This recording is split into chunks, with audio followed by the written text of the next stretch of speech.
Hello to my friends at Dyersburg Primary School.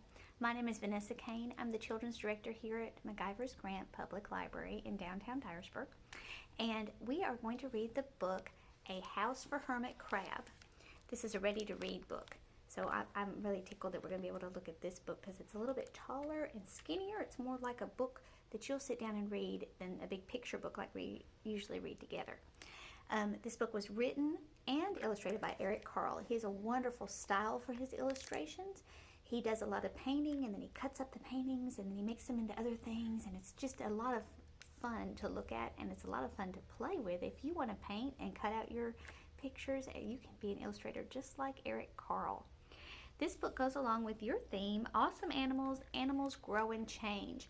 And we're going to talk about the way that Hermit Crab grows and how his house changes as he grows. This book was published by Simon Spotlight. It's a ready-to-read book. A House for Hermit Crab. There he is. Have you ever seen a hermit crab in person? Some people have them in cages in their room. It's time to move, said Hermit Crab one day in January. I've grown too big for this little shell.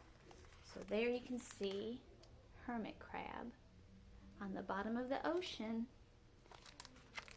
And he's too big for his shell, so he's going to leave his shell behind. And that protects him, that shell. He can get back down in it if something comes up and wants to eat him in the ocean. They come down, he can squeeze back up in it like a turtle gets under his shell. That's what a hermit crab does too. Can you see him down here where he's hiding in his shell? And then there he is, and oh my goodness, it's just too little. It's too tight, so he's going to get right out of it. Have you ever had to leave your clothes behind when you grow big and strong, when you eat all of your food and do all your exercises and your clothes get too little? That's exactly what hermit crabs do. Hermit Crab had felt safe and snug in his shell, but now it was too snug. He stepped out of the shell and onto the ocean floor, but it was frightening out in the open sea without his shell to hide in. There he is getting out of his shell. It's kind of scary to get out of your shell sometimes. What if a big fish comes along and attacks me, he thought. I must find a new house soon. So there's some fish up there. Oh my goodness, I hope they're not hungry. In early February, Hermit Crab found just the house he was looking for. It was a big shell and strong. He moved right in, wiggling and waggling about inside to see how it felt. And it felt just right. There he found a shell. Look at that big shell. So that probably another hermit crab came out of that shell because they were too big for it. That's kind of cool. They left it behind, and here comes Hermit Crab. But it looks so plain, thought Hermit Crab. When you move to a new place, do you want to decorate it? In March, Hermit Crab met some sea anemones. They swayed gently back and forth in the water. How beautiful you are, said Hermit Crab. Would one of you be willing to come and live on my house? It's so plain, it needs you. I'll come, whispered a small sea anemone. Gently, Hermit Crab picked it up with his claw and put it on his shell. Sea anemones look like flowers in the ocean, don't they? And this little one wanted to come with him, so he's going to put it on his shell. So he'll have a pretty flower-shaped sea anemone on his shell now. Will that be a pretty decoration? In April, Hermit Crab passed a flock of starfish moving slowly along the ocean floor. There he is with his sea anemone on his shell, and there are the starfish.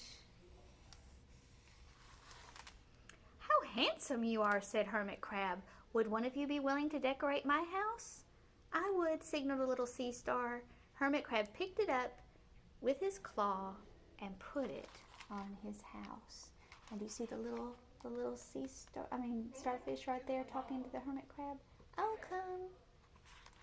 Let's see what happens in May. In May, Hermit Crab discovered some coral. They were hard and they didn't move.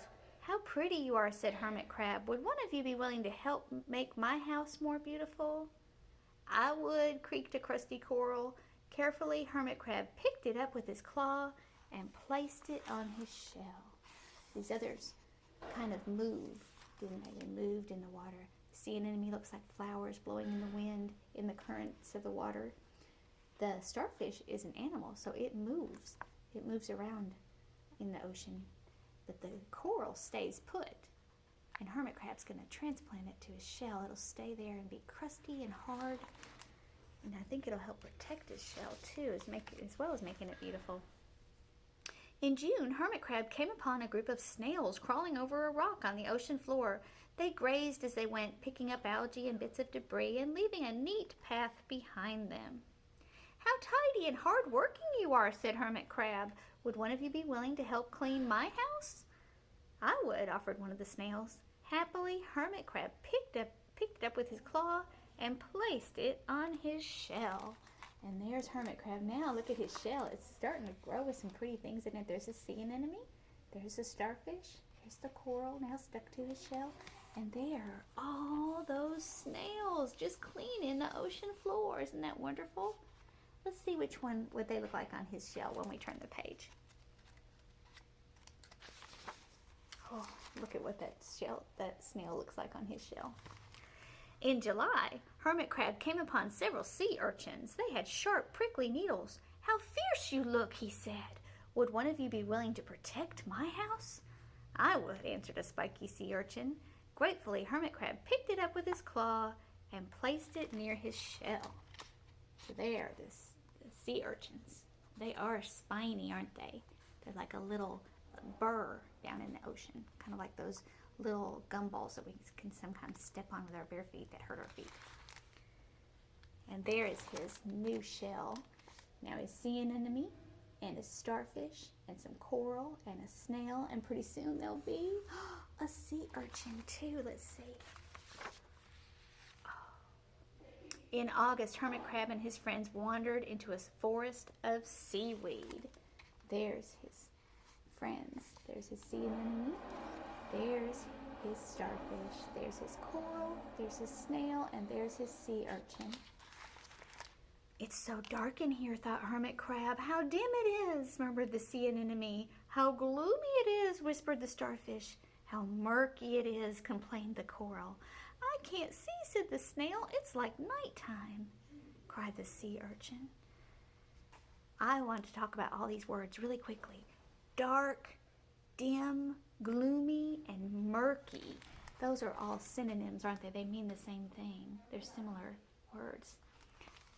So you can think about that. Next time you turn out the lights, you can think, is it dark or dim or gloomy or murky? I love it when we use all kinds of words for the same thing. In September, Hermit Crab spotted a school of lanternfish darting through the dark water. "How bright you are," said Hermit Crab. "Would one of you be willing to light up our house?" "I would," replied one of the lanternfish, and it swam over near the shell. And they're still in that dark, murky forest at the bottom of the ocean. And look at the lights around those lanternfish. Can you see them? Just got a spotlight for outside his house, a front porch light, didn't he? In October, Hermit Crab approached a pile of smooth pebbles. "How sturdy you are," he said. "Would you mind if I rearranged you?" "Not at all," answered the pebbles. Hermit Crab picked them up one by one with his claw and built a wall around his shell. "Now my house is perfect," cheered the Hermit Crab. So there he is. There's his shell, has a sea anemone. It's in the crack of our book right there. Sea anemone, the starfish, the coral. Can you find the snail? Let me find the snail. Oh, the snail's hiding in the pages too. The sea urchin and the lanternfish lighting it up. And oh, look at he made himself a yard with rocks, a fence. "Now my house is perfect," said Hermit Crab. But in November, Hermit Crab felt that his shell was a little too small. Little by little over the year, Hermit Crab had grown, and soon he would need a bigger home. There he is. But he had come to love his friends, the sea anemone, the starfish, the coral, the sea urchin, the snail, the lanternfish, and even the smooth pebbles. "They've been so good to me," thought Hermit Crab. "They are like a family. How can I ever leave them?"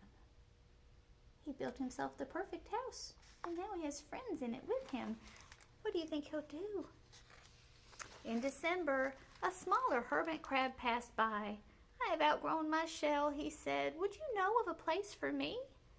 I have outgrown my house too, said Hermit Crab. I must move on, but you are welcome to live here, but you must promise to be good to my friends. I promise, said the little crab. There's the little crab's little shell. Oh, and he's all exposed. He doesn't have anywhere to live. And look at the hermit crab. He's going to give up his wonderful house and all of his friends for the little crab. The following January, Hermit Crab stepped out and the little crab moved in. I couldn't stay in that little shell forever, said Hermit Crab as he waved goodbye. The ocean floor looked wider than he'd remembered, but Hermit Crab wasn't afraid. Soon he spied the perfect house, a big, empty shell. There he is, saying goodbye. He is bigger, isn't he? Oh, there's the perfect house, a big, empty shell. But it looked, well, a little plain. But, and that's the end of the book, so you can think about what he might do with his new, bigger shell. What would you do with your new, bigger shell? I bet he's going to go around the ocean and find some more friends. What do you think? I think that's what he'll do. Thank you so much for letting me share this book with you today, and I look very forward to talking to you next week. I hope you have a wonderful day. Bye-bye.